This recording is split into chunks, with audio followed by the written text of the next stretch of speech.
Oh, hello. Welcome to the Curious Emporium. Have a look at what we have in store for you. Okay, I want you to imagine something. You're a sailor, centuries ago, out on the icy, black waters of the North Atlantic. The sea, well, it's this huge, terrifying unknown. And down in the mess deck, sailors tell these stories in hushed tones. Stories of a creature lurking in the deep. A monster so colossal you can mistake it for an island. One that could grab your entire ship and just pull it into the abyss. This, my friends, is the legend of the Kraken. And this is the image that struck pure fear into their hearts. I mean, you can almost feel the chaos, right? These towering tentacles, thick as tree trunks, just wrapping around the masts, splintering the wood. You see the sailors scrambling, absolutely terrified, as their ship gets dragged down into the churning sea by a monster that just rose up from some unimaginable depth. This was the nightmare that haunted every single voyage. You know, nobody really put that feeling into words better than Jules Verne. This one line, it just perfectly captures the sheer scale of the terror. This isn't just a creature, it's a force of nature, something that could swallow one of civilization's mightiest creations whole and not even blink.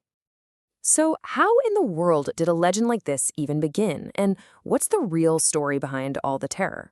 Well, that's what we're going to do. We're going to trace the course of the Kraken, from its mythical beginnings to what happened when science got involved, to its surprising transformation in the world of art, and finally, to its incredible grip on our imagination today.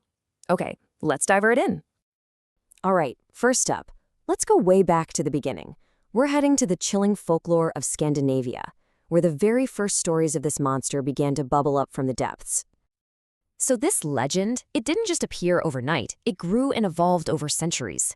The earliest whispers we have are from these 13th century Norse texts, and they talk about these enormous sea creatures that could create deadly whirlpools. But the monster gets its famous name in 1752, when a bishop named Eric Pontoppidan describes it in all this vivid detail. And by 1830, with Tennyson's famous poem, the Kraken is no longer just some sailor's tale, it's a permanent fixture in literary history. So what exactly were these sailors so afraid of? Well, the stories described a creature so huge its back could be mistaken for an island. They talked about tentacles strong enough to snap the masts off warships and drag them straight to the bottom. And get this, when it decided to dive, it created a whirlpool so massive it meant certain doom for any ship nearby.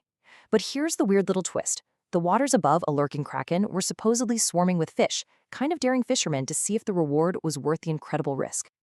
For centuries, the Kraken was strictly in the realm of myth. But then, science began to shine a little light into the deep, dark corners of the ocean. And this ancient legend was about to have a major crash course with reality. And that right there is the question that changed everything. As more and more ships were out on the ocean, and the remains of these strange, massive creatures started washing ashore, naturalists began to wonder, could there actually be a grain of truth to all those terrifying sailors' tales? And here it is, meet Architithus dux, the giant squid.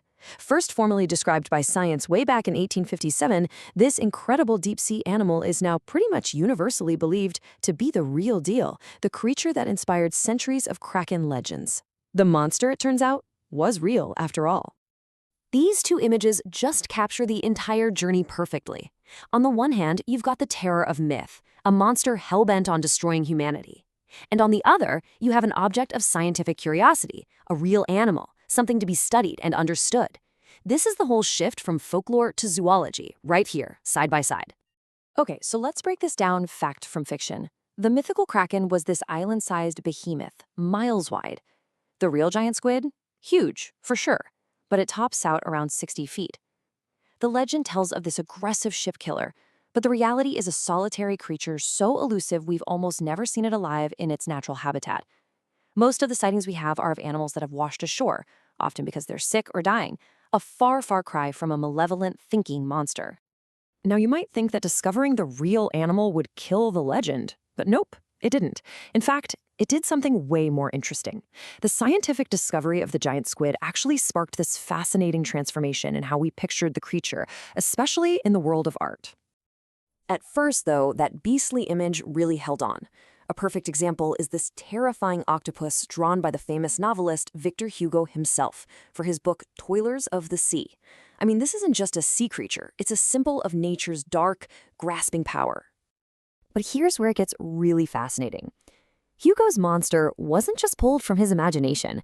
It was directly inspired by this scientific illustration of an octopus drawn by a naturalist named Jean-Baptiste Verny. Hugo literally took a real, scientifically observed animal and twisted it into a complete nightmare. But Verony's beautiful, lifelike illustrations also sparked something totally different. The famous glass artisans Leopold and Rudolf Blaska used his drawings to create these stunningly accurate glass models for museums. And here, the creature isn't a monster at all. It's this fragile, intricate object of pure wonder. The beast was becoming a beauty.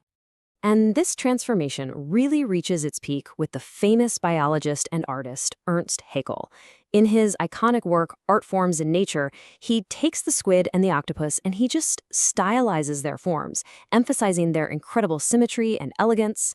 The monster has completely vanished and it's been replaced by pure natural artistry. It's just beautiful. So the Kraken has been a myth, a real animal, a beast, and a thing of beauty. But its journey doesn't stop there.